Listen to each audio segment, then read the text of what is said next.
Hello my dear children, in this video we'll be discussing the next part, that is reporting different kinds of sentences. With this we have the very first one, statements. In indirect statements, the conjunction that is placed after the reporting verb. However, it is often omitted.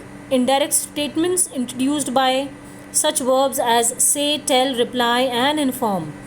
Eight times you might have noticed कि कुछ sentences में that use हो रहा होता है, कुछ में नहीं होता है. जनरली हम उसको ओमिट कर देते हैं. एंड इनडायरेक्ट सेंटेंसेज में अगर कहीं पे verbs like say, tell, reply and inform होता है तो इनको पुट कर देते हैं. Right, so let's take the example. He said I am feeling very weak. He said that he was feeling very weak. I का ही हो गया यहाँ पे, एंड जो रिपोर्टिंग वर्ब है उसके बाद में कंजंक्शन दैट यूज़ हो गया है. She said to me, you must obey your parents. She told me that. आपको ध्यान होगा मैंने टू का यूसेज आपको बोला था कि रिपोर्टेड वर्ब के बाद में अगर टू यूज़ हो रहा है तो आप उसको इनडायरेक्ट स्पीच में टोल्ड लिखेंगे. So she told me that I must ओबे माई पेरेंट्स. यहाँ पे यू का आई कन्वर्ट हो गया है, आई में कन्वर्ट हो गया है वो. Sheela said no I will not be able to come. Sheela replied that she would not be able to come. Madhe said the train leaves at 10 o'clock. Madhav informed me that the last train leaves at 10 o'clock.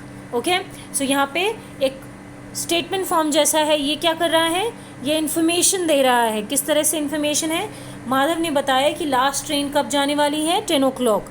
ठीक है, इसी को उन्होंने कैसे information की तरह अपने indirect में पुट किया, because this was one of the information being provided. So Madhav inform me that the last train leaves at 10 o'clock. Okay, that's how we use that in statements, and wherever it is omitted, and in indirect statements we generally use verbs such as say, tell, reply and inform.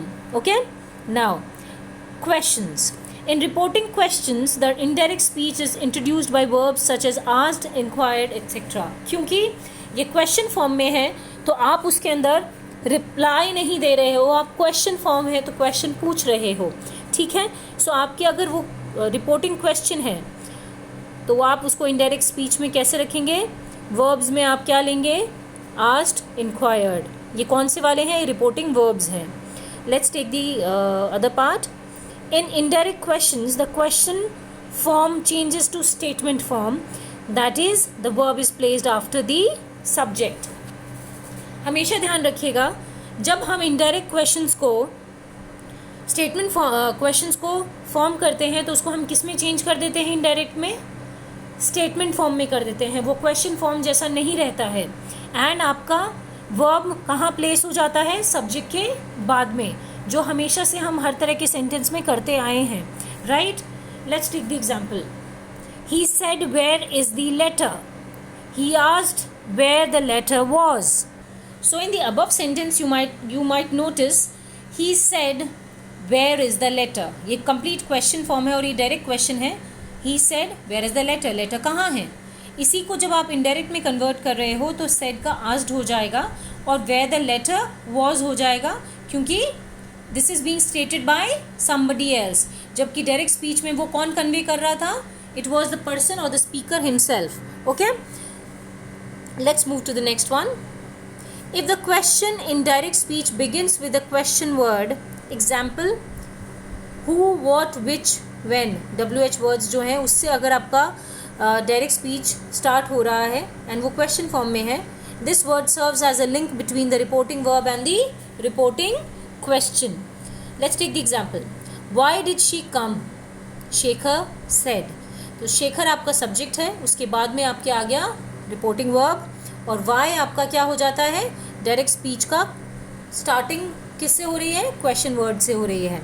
सो इसका answer क्या होगा, Shekhar asked why she had come.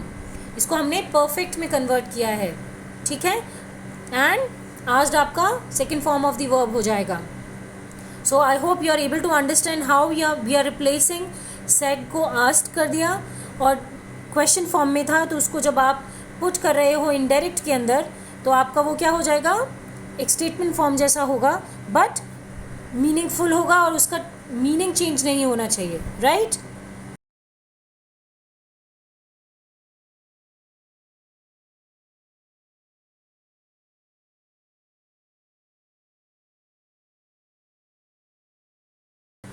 If the question has no question word and can be answered with a yes or no, the conjunction whether or if is placed after the reported verb.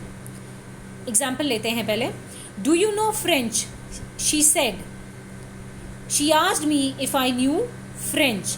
तो यहाँ पे कैसा है, अगर आपका direct speech या reported speech question form में है और उसमें क्वेश्चन वर्ड नहीं है, so beginning with the question word but it is in the question form, और उसका आंसर आपको yes और no में मिल सकता है, तो आप उसके अंदर कौन से conjunctions यूज़ करेंगे, whether और if. ठीक है.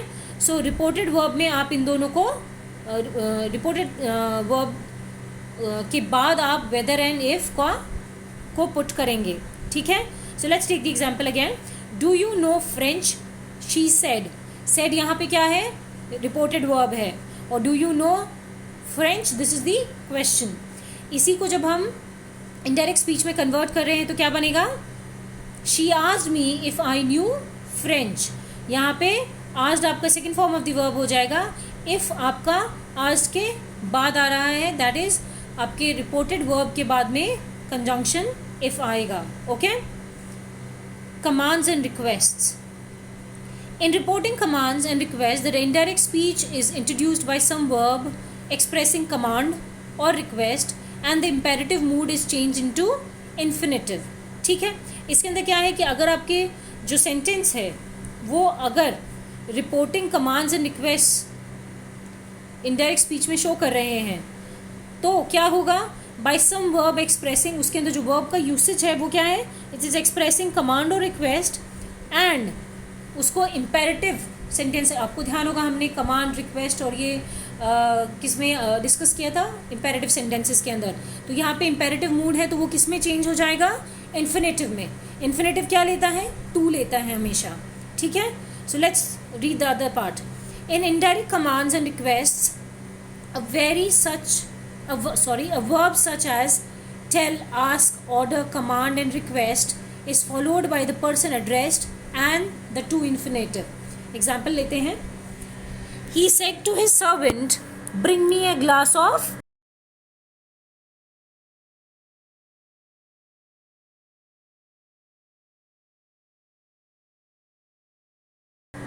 So therefore इस सेंटेंस में क्या है, he said to his servant, bring me a glass of milk.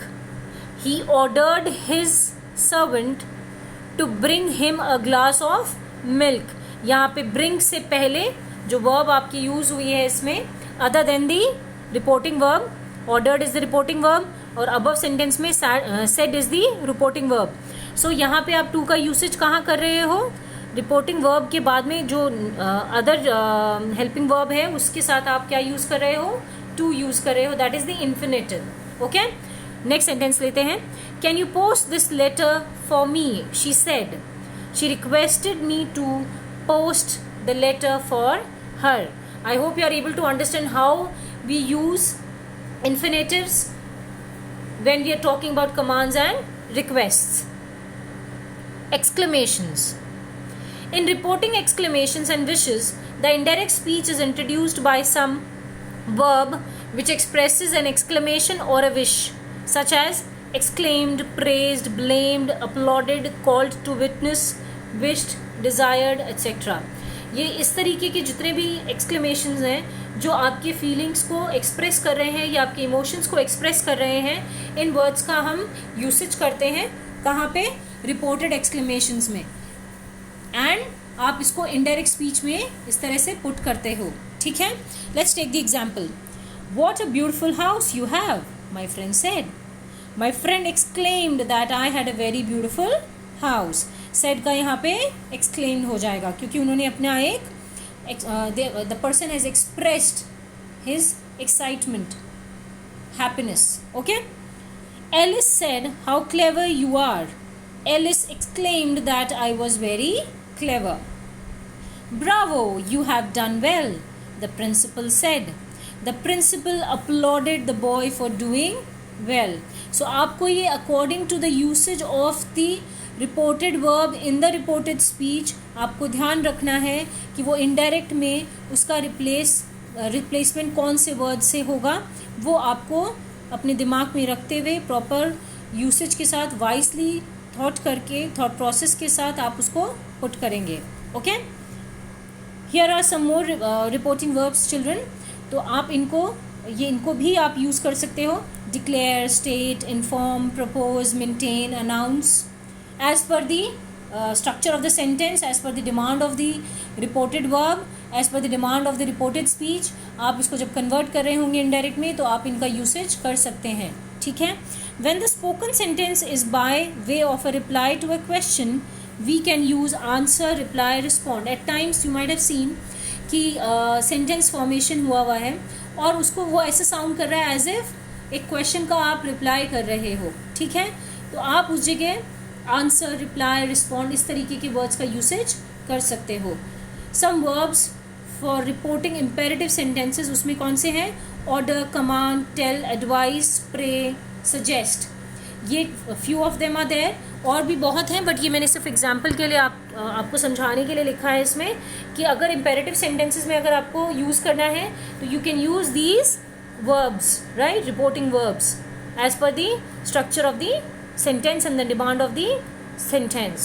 Okay children, with this we come to the end of direct and indirect speech, and the whole of the notes is followed by an exercise. I expect that you complete that exercise, and wherever you are facing any problem, please do let me know.